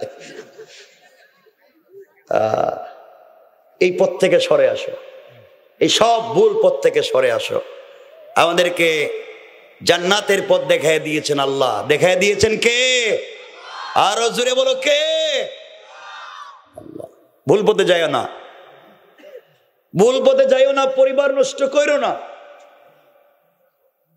দেখো পরিবার কত সুন্দর, স্বামী স্ত্রী সম্পর্ক চমৎকার হয় কেমনে। আমার বন্ধুগণ কথাগুলা দিল দিয়ে শোনেন। হযরতে ফাতেমা রাদিয়াল্লাহু তাআলা আনহা যেদিন ইন্তেকাল করলেন, যে কথা থেকে চলে গিয়েছিলাম, ফাতেমা কেমন মেয়ে ছিলেন, স্বামীর সঙ্গে তার কেমন সম্পর্ক ছিল। হযরতে আলী ফজরের সালাত পড়ে সকালবেলা ঘরে এসেছেন। ঘরে এসে দেখে হযরতে ফাতেমা শুয়ে শুয়ে কান্দে, তার চোখের পানিতে বালিশ ভিজে যায়, জ্বরের কারণে কাঁপতেছে, দাঁড়াতে পারতেছেন না। আলী আস্তে করে ফাতেমার কাছে বসে গেলেন, ডাক দিয়ে বলছেন, স্ত্রী এমন করো কেন, কি হয়েছে? ফাতেমা ডাক দিয়ে বলেছেন, স্বামী রে, দর্দে সিনা, বুকের ব্যথা বেড়ে গিয়েছে, জ্বর গতকালকের চাইতে আজকে বেশি হয়ে গিয়েছে, মনে হয় বাঁচব না, দুনিয়ার জমিন থেকে বিদায় নিয়ে চলে যাব, আর বাঁচব না। ও স্বামী, ইন্তেকাল যদি করি, আজ যদি আমি মরে যাই, তোমাকে কয়েকটা কথা বলতে চাই। হযরতে আলী বললেন, কি বলতে চাও? ফাতেমা ডাক দিয়ে বলছেন, স্বামী শোনো, আমি মরে গেলে আপনি যে কাজগুলা করবেন, আমি বিশ্ব নবীর মেয়ে, আপনার ঘরে আসার পরে হয়তো আপনার হক ঠিক মতো আদায় করতে পারি নাই, কিয়ামতের দিনে আল্লাহর আদালতে আমাকে জবাবদিহির কাঠ গড়ায় দাঁড় করাবেন না, আপনি আমাকে ক্ষমা করে দিন। আলী চোখের পানি ছেড়ে ডাক দিয়া বলছেন, ফাতেমা, তুমি আমার স্ত্রী, তুমি আমার ঘরে আসার পরে আজ পর্যন্ত তোমার হক ঠিক মতো আদায় করতে পারলাম না, আল্লাহর আদালতে তুমি আমার বিরুদ্ধে কোনো নালিশ করবা না। দুজন কথা বলতেছেন। হযরতে আলী মাথায় হাত দিয়া দেখে সত্যি তো অনেক জ্বর। ফাতেমা ডাক দিয়া বলছেন, আলী, 1 নাম্বার কথা, আমি যদি মরে যাই, তুমি চাইলে দ্বিতীয় বিয়ে করতে পারো, আমার আপত্তি নাই, আমি কোনো আপত্তি করি না। আমি মরে গেলে দ্বিতীয় কোনো বিয়ে করতে পারো, আবার সুন্দর করে সংসার করতে পারো, কিন্তু আমার কলিজার টুকরা 2টা সন্তান, হাসান আর হুসাইন, এখনো ছোট, এখনো বাচ্চা। আমার 2টা বাচ্চাকে মায়ের কষ্ট বুঝতে দিও না। তুমি পুরা সপ্তাহ তোমার স্ত্রীর সঙ্গে থাকো, সপ্তাহে 2টা দিন আমার সন্তানদেরকে দিবা, আমার সন্তানের সঙ্গে এমন ভাবে সম্পর্ক করবা, কোনোভাবে আমি ফাতেমা দুনিয়ার জমিনে নাই, এই কথাটা যেন আমার সন্তানেরা বুঝতে না পারে। হযরতে আলী হাউমাউ করে কাঁদতে লাগলেন। স্ত্রী, তুমি কি বলতে চাও? তুমি মরে গেলে আমার কি হবে? আমার যে আর কেউ নাই। ও ফাতেমা, এই দুনিয়ায় আমার বাবা নাই, আমি তোমার বাবার ঘরে বড় হয়েছি, রাসূল আমাকে বড় করেছেন, তুমি তো আমাকে এতদিন আগলে রাখলা, তুমি না থাকলে আমার কি হবে? ফাতেমা বলছেন স্বামী রে, তোমার জন্য খাবার রেডি করে রাখছি, খেয়ে নিবা। হযরত আলী বলছেন ফাতেমা, আজ তুমি ইন্তেকাল করবা, তুমি বলতেছ আর খাবার তুমি রেডি করে রাখছো, কারণ কি? হযরতে ফাতেমা বলছেন স্বামী রে, যেদিন আমি ইন্তেকাল করব ওই দিন স্বামীর হক আদায় করে কবরে আমি যেতে চাই। কিয়ামতের দিন যদি আল্লাহ বলে, ও ফাতেমা, মৃত্যুর দিনও কি স্বামীকে সন্তুষ্ট করছিলা? আমি আল্লাহর কাছে বলবো, আল্লাহ, ইন্তেকালের আগেও নিজের হাতে স্বামীর জন্য রান্না করে দিয়ে আসছি। হযরতে আলী ঘরের ভিতরে ঢুকে দেখে কাপড় রাখা, কাপড় ধৌত করা ওয়াশরুমে। ডাক দিয়া বলছেন ফাতেমা, এতগুলা কাপড় কার? তুমি রেখে দিয়েছো ধৌত করে। ফাতেমা বলছেন স্বামী রে, কাপড়গুলা আপনার আর আপনার দুই সন্তানের। আমি এইভাবে ইন্তেকাল করতে চাই, এইভাবে কবরে যেতে চাই, যেন ইন্তেকালের দিনও আমি আমার স্বামীর হক আদায় করেছি, ইন্তেকালের দিনও সন্তানদের খিদমাত করেছি। ও স্বামী, তুমি আমাকে ক্ষমা করে দিবা। আমার বন্ধুগণ, যে কথা বলতে চাই, এইভাবে একজন আরেকজনের সঙ্গে কথা বলতেছে। হযরতে আলী চুলার কাছে গিয়ে দেখে খাবার রান্না করা। হযরতে ফাতেমা বলছেন স্বামী রে, ইন্তেকালের আগেও তোমাকে খাইয়ে দিয়ে যেতে চাই। আল্লাহ যদি আমাকে জিজ্ঞাসা করে, আল্লাহর কাছে বলতে পারবো, আল্লাহ, আমি তো আমার স্বামীর হক আদায় করে আসছি, ও আলী, তুমি কি আমাকে ক্ষমা করে দিবা না? হযরতে আলী চোখের পানি ছেড়ে ডাক দিয়ে বলছেন ফাতেমা, এই মুহূর্তে আমি আল্লাহকে জানাইয়া দিলাম, আল্লাহ, আমি ফাতেমার উপরে সন্তুষ্ট। আমি স্বামী হিসাবে বললাম ফাতেমার উপরে সন্তুষ্ট। আল্লাহ, কিয়ামতের দিন আমার সম্পর্কে, স্বামী সম্পর্কে ফাতেমাকে কোনো কথা জিজ্ঞাসা করবা না। আমার বন্ধুগণ, যে কথা বলতে চাই, তাদের স্বামী স্ত্রীর সম্পর্ক কেমন ছিল? কেন এমন হবে না? কারণ ফাতেমার বাপ তার স্ত্রীর সঙ্গে তেমন সম্পর্ক করেছিলেন। বিশ্ব নবী ফাতেমার মা খাদিজার সঙ্গে তেমন সম্পর্ক ছিল, এই জন্যই তাদের পরিবার এমন সম্পর্ক। আজ আমাদের পরিবারে দিন নাই, এই জন্যে আমরা দ্বিধা বিভক্ত হয়ে পড়ে আছি, কারণ আমাদের ঘরে দিন নাই। আমার বন্ধুগণ, কথাগুলো সংক্ষেপ দিল দিয়ে শোনেন। এইভাবে যেই দিন খাদিজাতুল কুবরা ইন্তেকাল করবেন, আল্লাহর রাসূল সাল্লাল্লাহু আলাইহি ওয়াসাল্লাম ঘরে আসলেন। ঘরে আসার পরে দেখেন হযরতে খাদিজাতুল কুবরা শুয়ে কাঁদতেছেন। ডাক দিয়া বলছেন, খাদিজা, তুমি কান্না করো, কি হয়েছে? খাদিজাতুল কুবরা বলছেন, স্বামী রে, আমি মনে হয় বাঁচবো না, আজই মরে যাব, কিন্তু আপনার সঙ্গে কয়েকটা কথা বলতে চাই। আল্লাহ রসুল বলছেন, খাদিজা, তুমি যদি আমাকে আমার কলিজা দিতে বলো, আমি কলিজা দিতে পারি, কারণ এই পৃথিবীতে তোমাকে আমি যতটুকুন ভালোবাসি, এই পৃথিবীর কোনো জিনিসকে ততটুকুন ভালোবাসতে পারি না। ও খাদিজা, তোমাকে বিয়ে করার পরে, তুমি আমার ঘরে আসার পরে সমুদয় সম্পত্তি আল্লাহর রাস্তায় দান করেছো, সবগুলা সম্পদ দিনের রাস্তায় দান করে দিন জিন্দা করছো। ও খাদিজা, এই বৃদ্ধা বয়স, 70-75 বছর বয়সে তুমি আমার জন্য খাবার নিয়া গারে হেরায় গিয়েছো, এত উঁচা পর্যন্ত তুমি পৌঁছে গিয়েছো। ও খাদিজা, এমন কোন রাত নাই এই বৃদ্ধা বয়সেও তুমি খেয়ে আগে ঘুমিয়ে গিয়েছ। আমি যত রাত আসি না কেন, দরজায় এসে একবার খাদিজা বলে দরজায় নক করেছি, সাথে সাথে দরজা খুলে গিয়েছে। আমি জিজ্ঞাসা করলাম, খাদিজা, তুমি কি ঘুমাও না? খাদিজা, তুমি বলেছিলা ও স্বামী, দিনের দাওয়াত নিয়ে বাহিরে গিয়েছো, আমি কেমনে বিছানায় পিঠ লাগাইয়া ঘুমাইয়া যাই? আমি স্ত্রী তো এমন হতে পারি না। আমার বন্ধুগণ, এই জন্যে তাদের পরিবার হয়ে গেল সুন্দর। আল্লাহ রসুল বলতেন, খাদিজা আমার কাছে এমন ছিল। খাদিজাকে ঘরে আনবার পরে আমাকে একা রেখে কোনোদিন খাবার খায় নাই। আমি সারাদিন না আসলে খাদিজা না খেয়ে আমার জন্য অপেক্ষা করেছে। খাদিজা তো এমন মেয়ে ছিল। খাদিজা বলছেন, স্বামী আজ আমি ইন্তেকাল করব, আপনাকে আমি কয়েকটা ওসিয়ত করতে চাই। এক নাম্বার, ও স্বামী, আপনি বিশ্ব নবী হিসাবে নয়, আপনি আমার স্বামী হিসাবে আপনার কাছে ওসিয়ত করতে চাই। আপনি বলেন তো, আপনি কি আমাকে ক্ষমা করে দিয়েছেন? আমি খাদিজা আপনার খিদমত করতে পারি নাই। আল্লাহ রসুল বলছেন, খাদিজা, যে আল্লাহ খাদিজাকে নিজে সালাম দিয়েছে, ওই খাদিজাকে আমি কেন কষ্ট দিব আর কেন মাফ করব? খাদিজা তো আমার সঙ্গে কোনোদিন খারাপই করে নাই।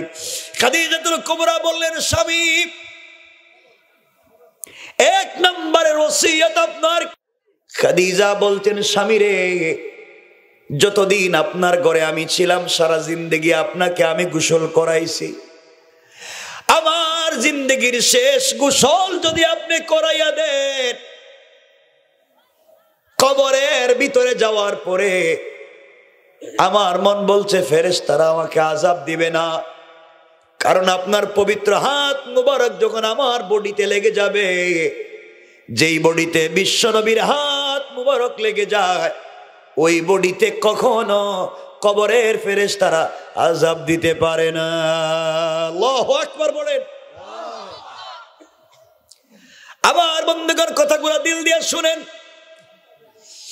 আল্লাহ রসুল বলছেন, খাদিজা, তুমি যেই কথা বলেছো আমি মেনে নিলাম, আমার হাতে গোসল করাবো, আর কি চাও তুমি বলো? খাদিজা বললেন, ইয়া রাসূলুল্লাহ, আমি ইন্তেকাল করলে দুনিয়ার কোনো দামি কাপড় দিয়ে কাফন দিবেন না। ইয়া রাসূলুল্লাহ, কাবার গিলাফ দিয়ে আপনি আমার কাফনের ব্যবস্থা করবেন না। আল্লাহর রাসূল বললেন, কেন নয়, কেন করব না? খাদিজা বলছেন, স্বামী রে, আপনার পরনের একটা জুব্বা, আপনার পরনের একটা পাঞ্জাবি, আপনার পরনের একটা কাপড় আমি খাদিজার কাফন হিসাবে দিয়ে দিবেন। আল্লাহর রাসূল বললেন, কেন খাদিজা, আমার পরনের পুরাতন কাপড় তোমাকে কেন দিব বলো তো?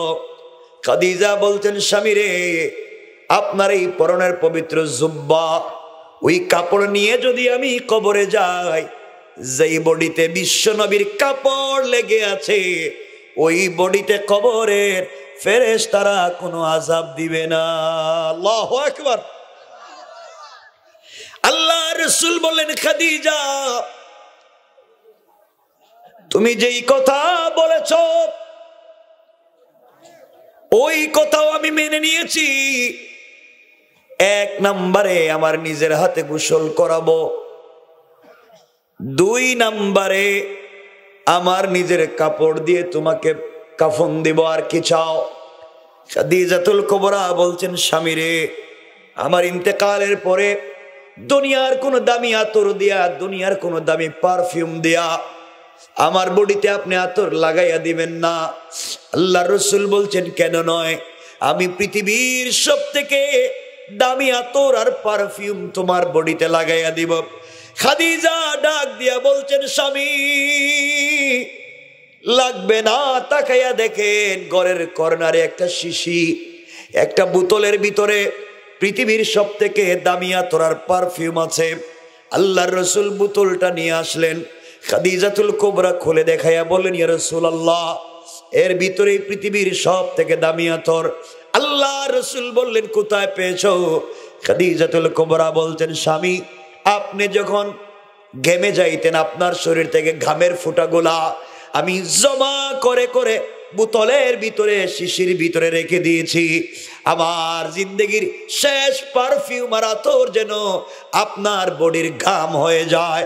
যেই বডিতে বিশ্ব নবীর ঘাম লেগে যাবে, ওই বডিতে কবরের ফেরেশতারা আযাব দিবে না।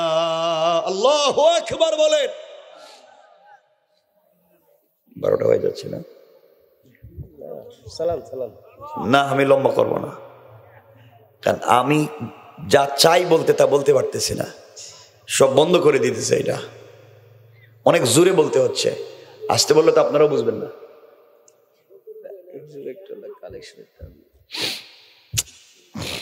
কয়েক মিনিট কষ্ট হচ্ছে আপনাদের? আমার বন্ধুগণ কথাগুলো দিল দিয়ে শুনেন। এক পর্যায়ে খাদিজাতুল কুবরা বলছেন, স্বামী রে, আপনার কাছে আমার আরেকটা আরজ। আল্লাহর রাসূল বলছেন, কি বলতে চাও? খাদিজাতুল কুবরা বলছেন, স্বামী, আপনার কাছে আমার চাওয়া, আমার ইন্তেকালের পরে দুনিয়ার কোনো বড় সাহাবীকে দিয়া আপনি আমার কাফনের ব্যবস্থা, আপনি আমার জানাজার ব্যবস্থা করবেন না, বরং আপনি আমার নিজে আপনি জানাজার ইমামতি করবেন। আল্লাহর রাসূল বললেন, খাদিজা, আমি করলে তোমার লাভ কি? খাদিজাতুল কুবরা ডাক দিয়া বলছেন, স্বামী রে, আপনি যখন আমার লাশের সামনে দাঁড়াইয়া আপনি আমার জানাজার ইমামতি করবেন, খাদিজার সঙ্গে কাটানো কোন স্মৃতি আপনার মনে পড়ে যাবে। খাদিজার সঙ্গে কাটানো সময়ের কথা মনে করে চোখের যদি এক ফোঁটা পানি পড়ে যায়, রাসূলের চোখ থেকে যদি এক ফোঁটা পানি খাদিজার জন্য বের হয়ে যায়, খাদিজার জন্য জাহান্নাম হারাম হয়ে আল্লাহ জান্নাত ওয়াজিব করে দিবে। আল্লাহর নবী বলছেন, খাদিজা, আমি তোমার জানাজার ইমামতি করব। এবার খাদিজা বলছেন, স্বামী, আরেকটা ওসিয়ত আপনাকে করতে চাই। ও খাদিজা, আর কি? ইয়া রাসূলুল্লাহ, আপনার ঘরে আমি যতদিন ছিলাম আপনাকে জড়িয়ে রাত ঘুমিয়েছিলাম, কালকে থেকে কেমনে আপনি একা একা বিছানায় ঘুমাবেন? আমি খাদিজা যে আপনার বিছানায় থাকবো না। যেই খাদিজাকে আপনি কলিজার থেকে ভালোবাসেন, ওই খাদিজাকে কেমনে মাটি চাপা দিয়া মাটির নিচে ফেলে আসবেন? কেমনে আমি একা থাকবো আপনি বলেন না? আপনাকে ভালোবেসে সব ছেড়ে দিয়েছিলাম। ইয়া রাসূলুল্লাহ, আপনার কাছে আমার চাওয়া, আশারা জিন্দেগি আপনাকে জড়িয়ে ঘুমিয়েছি। আমি মরে গেলে আপনি আমাকে কুলে করে জীবনের শেষবার আপনি আমাকে কবরে রেখে দিবেন। আল্লাহর রাসূল বলছেন, খাদিজা, তাও মেনে নিলাম, আমার হাত দিয়ে তোমাকে কবরে রাখবো। এবারে খাদিজা চোখের পানি ছেড়ে ছেড়ে কান্দে। আল্লাহর রাসূল বলছেন, খাদিজা, এবার কান্দো কেন? কান্নার কারণ কি? খাদিজা বলছেন, ইয়া রাসূলুল্লাহ, আমার শেষ ওসিয়ত করতে চাই, আপনি কি রাখবেন? আল্লাহর রাসূল বলছেন, খাদিজা, আরো বেশি বললেও তোমার কথা রাখবো। তুমি আমার একমাত্র কলিজার টুকরা স্ত্রী, যার জন্য আমি সব পেয়েছি। খাদিজাতুল কুবরা বলছেন, স্বামী রে, তুমি বলেছ, তুমি নিজেই বলেছ তোমার মেয়ে ফাতেমাকে, ইয়া ফাতেমা আনকিজি নাফসাকি মিনান নার, ও ফাতেমা, তুমি নিজেকে কবরের আযাব থেকে বাঁচাইও, নিজেকে জাহান্নামের আগুন থেকে বাঁচাইও। আমি বাবার পরিচয় দিলে কবরে তোমারে কেউ চিনবে না। ইয়া রাসূলুল্লাহ, আপনার মেয়ে ফাতেমা যদি আপনার পরিচয় দিয়ে কবরে বাঁচতে না পারে, আমি কেমনে বাঁচবো? কার পরিচয় দিব? কেউ যে আমারে কবরে চিনবে না। পয়গম্বরে আরবি, আপনি বারবার বলেছেন কবরের প্রশ্নগুলা বড় কঠিন, কবরের প্রশ্নের জবাব না দিতে পারলে বড় ভয়ানক আযাব হবে। ও পয়গম্বরে আরবি, আমি কেমনে কবরের প্রশ্নের জবাব দেব? আমার মন বলছে আমি মনে হয় পারবো না। পয়গম্বরে আরবি, আমার শেষ ওসিয়ত আপনার কাছে, আপনি আমাকে কবরে রেখে দিয়া কবর থেকে উঠে আইসেন না। ফাতেমার কবরের প্রশ্নের জবাবগুলো, খাদিজার কবরের প্রশ্নের জবাবগুলো আপনি দিবেন। আমি খাদিজা কেমনে দিব? আপনি কি আমার কথা রাখবেন? আল্লাহ রাসূল বলছেন, খাদিজা, কথা দিলাম, আমি তোমার কবরের উপরে বসে থাকব যতক্ষণ পর্যন্ত তোমার কবরের প্রশ্নের জবাব না দিব। আমি স্বামী ওয়াদা দিলাম, আমি আমার মোহাব্বতের স্ত্রীর কবর থেকে তাকে একা ফেলে দিয়ে চলে যাব না। আল্লাহু আকবার। আমার বন্ধুগণ, কথাগুলো লম্বা। এক পর্যায়ে খাদিজাতুল কুবরা ইন্তেকাল করলেন। আল্লাহর রাসূল নিজের হাতে তাকে গোসল করালেন, নিজের কাপড় দিয়ে কাফন পরালেন, নিজের ঘাম দিয়ে তাকে আতর লাগালেন, নিজে দাঁড়াইয়া দাঁড়াইয়া জানাজার ইমামতি করলেন, নিজের হাত দিয়ে খাদিজাকে কবরে রাখলেন, কবরে রেখে দিয়া মাটি চাপা দিয়ে কবরের উপরে বসে বসে চোখের পানি ছেড়ে ছেড়ে আওয়াজ না করে কান্দে। সাহাবীরা বলছেন, ইয়া রাসূলুল্লাহ চলে আসেন, আর কাঁদবেন না। আল্লাহর রাসূল বলছেন, সাহাবীরা রে, আমি আমার খাদিজার সঙ্গে ওয়াদা দিয়েছি, একা ফেলে দিয়ে যাব না, তার কবরের প্রশ্নের সওয়ালের জবাবগুলো আমি দিব, এই জন্যে বসে আছি। কিছুক্ষণ পরে জিবরিল আমিন হাজির হয়ে গেলেন, সালাম দিয়া বলছেন, ইয়া রাসূলুল্লাহ আপনি যদি এভাবে বসে থাকেন, কবরে ফেরেশতারা প্রশ্ন করতে আসতে চাইবে না। আপনি বসে থাকলে এই কবরে কেউ আসবে না, আপনি চলে যান। আল্লাহর রাসূল বলছেন, খাদিজাকে ওয়াদা দিয়েছি, তার প্রশ্নের জবাবগুলো আমি দেব। এমন সময় আওয়াজ হলো, আওয়াজ আসলো, ও বন্ধু আমার, ও কলিজার টুকরা হাবিবুল্লাহ, বিশ্ব নবী আপনি চলে যান। খাদিজার কবরের উপরে বসে বসে আর কাঁদবেন না, আপনি চলে যান। খাদিজা আমার দ্বীনের জন্যে, ইসলামের জন্যে যে ত্যাগ স্বীকার করেছে, তার জীবন যৌবন যেভাবে বিসর্জন করলো, সমুদয় সম্পত্তি দ্বীনের রাস্তায় ব্যয় করলো, আমি আল্লাহ খাদিজার উপরে সন্তুষ্ট হয়ে গিয়েছি। যেই খাদিজা আপনাকে যেভাবে খুশি করলো, আমি আল্লাহ খুশি হয়ে গিয়েছি। আর এই মুহূর্তে খাদিজার কবরের প্রশ্নের জবাবের জিম্মাদার স্বয়ং আমি আল্লাহ হয়ে গেলাম। সুবহানাল্লাহ, জোরে আওয়াজ করে পড়েন।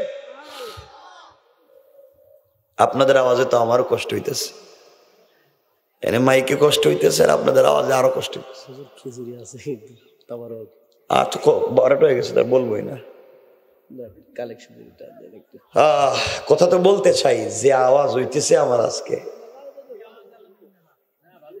আরে বাবা আওয়াজ তো হইতেছে, আমি কইতেছি, কিন্তু এই দুই জিনিসে যা করতেছে আমারে, এটা আপনারা বুঝবেন না। কষ্ট হচ্ছে, আমি আর এই ওয়াজ করতে চাইতেছি না। বাবা আমার তো বলতে মন চায়, কিন্তু আমার তো কালকে ওয়াজ করতে হইব, কিন্তু এটাই তো কলিজা শুদ্ধ শুকাই দিতেছে।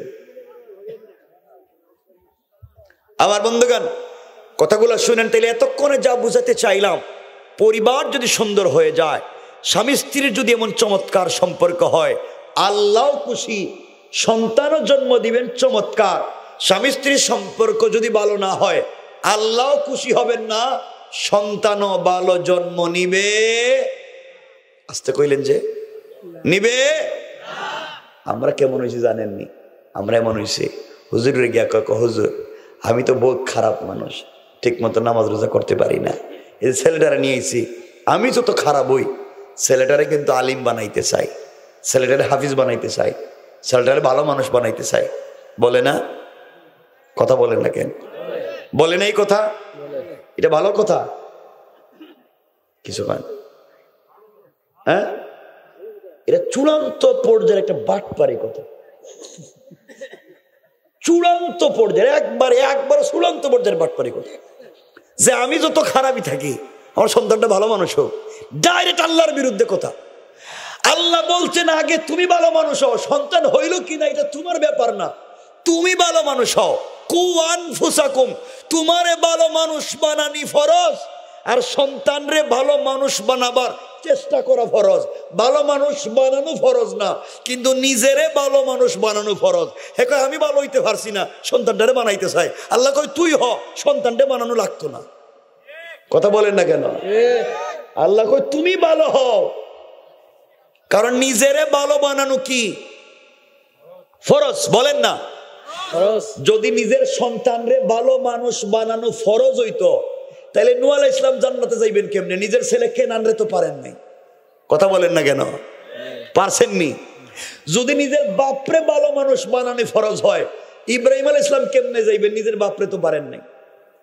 যদি নিজের স্ত্রীরে ভালো মানুষ বানানো ফরজ হয়, লূত আলাইহিস সালাম জান্নাতে যাইতে পারবেন না, নিজের বউরে পারেন নাই।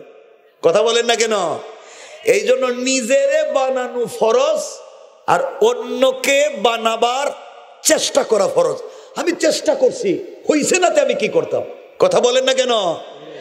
কথা কি বুঝছেন আমার? এখন এরা কি সুন্দর কয়, আমি যত খারাপ হই, ছেলেটা ভালো, হাল্লাকে দেখছো নি? কইলাম হে ভালোই তো, হ্যাঁ হের কথা, কারণ কিয়ামতের দিন তো কোনো কথা শুনবে না। আল্লাহ হেফাজত করো, আমিনটা কন। এই জন্যে আমরা চলার পথে বাবা আমরা ভালো হয়ে যাই। কিছু বললেই বলেন ব্যস্ত। ও যুবক, আসো না তাফসিরে, ব্যস্ত। আসো না ওয়াজে, ব্যস্ত। আসো না নামাজে, ব্যস্ত। অনেক মুরব্বী আছে পকেটে কিন্তু টুপি আছে, আজান হইলে টুপিটা নিয়ে মসজিদে যায় না, আজানের পরে সার দোকানে বৈশা বৈশা টেলিভিশন দেখে আর বদনাম, গীবত, শিকায়ত, সমালোচনা। মুরব্বী সার দোকানে বৈশা বদনাম করতেছে, কার বউ কার সাথে বাইগা গেল। কথা বলেন না কেন? কার ছেলে কার মেরে নিয়ে গেছে গা, এই নিয়ে মুরব্বীর সার দোকানে টেনশনের শেষ, একবার মরে যাইতেছে, অথচ নামাজ শেষ হয়ে যাইতেছে, এর কোনো খবর নেই। কথা কয় না কেরে? কথা বলেন ঠিক কিনা? সব মানুষ মসজিদে যায় নামাজে, এরা কই যায়? মসজিদে যায়নি, একজনও যায় না, সব যায়। কি কয়? সব গেলে তো মসজিদ জায়গায় হইতো না। ফজরের নামাজ দেখবেন ইমাম সাহেব বসে রয়েছে একা একা, আমারে বুঝাইন না এগুলা। গ্রামে মানুষ 500 আর ফজরের সময় 3 জন। কথা কন না কেন? এরপরে এমনও মুরব্বী আছে, রাগ কইরেন না বাবা, আমি আসলে থিমসটা বুঝাচ্ছি আপনাদেরকে। অনেক মুরব্বী আছে দেখবেন ফজরের সময় রাস্তায় বাইরে ডাকে, এ আসো, নামাজের সময় হয়ে যাচ্ছে বাবা, আসো মসজিদে যাও। ডাকে না অনেকেই? ডাকতে আপনার কইছে গে? হ্যাঁ, যেই মুরব্বী রাস্তায় এসে পাবলিকরে ডাকতেছে মসজিদে আসো, ওই মুরব্বী যেই বিছানার থেকে উঠে আসছে, ওই বিছানায় নিজের বউ ঘুমায় রয়েছে, হেরে ডাকে নাই, নিলে ফিডাইব। নিজের পাশের করে নিজের বউ, বাচ্চা, ছেলে মেয়ে ঘুমাইয়া রয়েছে, হেদের ডাকে না, রাস্তায় এসে পাবলিকরে ডাকে। আল্লাহ কই কিও বাটপার, বড় নাকি? নিজের ঘরের সবগুলো ঘুমাইতেছে, পাবলিকরে ডাকো কেন? কথা বলেন না কেন? আমি যা বলতেছি বাস্তব। কি সুন্দর ইসলাম বানাইছি আমরা।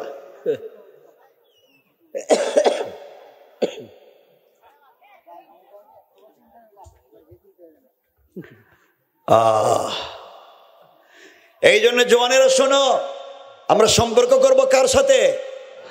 এ আওয়াজে না, জুড়ে বলেন কার? আরো জুড়ে বলেন কার? আমরা যদি আল্লাহর সাথে সম্পর্ক করতে পারি, দুনিয়ার সব সম্পর্ক ভুলে যাই, কারো দরকার নাই, কেউ কারো কাজে আসবে না, কেউ না, কেউ না। ও যুবক, তুমি ব্যস্ত আর ব্যস্ত, তুমি জানো না তোমার চেয়ে বেশি ব্যস্ত আজরাইল তোমারে নিয়া। তোমারে কিছু বললেই তুমি বলো ব্যস্ত। আজরাইল ধরলে এক থাপ্পড় দিব, দেখবা হার্ট অ্যাটাক, এক থাপ্পড় দিব দেখবা ব্রেইন স্ট্রোক, সব ঠিক, হঠাৎ মরে গেছে। কথা বলেন না কেন? আছে না নাই? এগুলো বাদ দেও, রবকে চিনো, রবের পথে আসো। এই জন্য আমরা ভালোবাসবো কারে? জুড়ে বলেন না, আল্লাহর সাথে সম্পর্ক করব।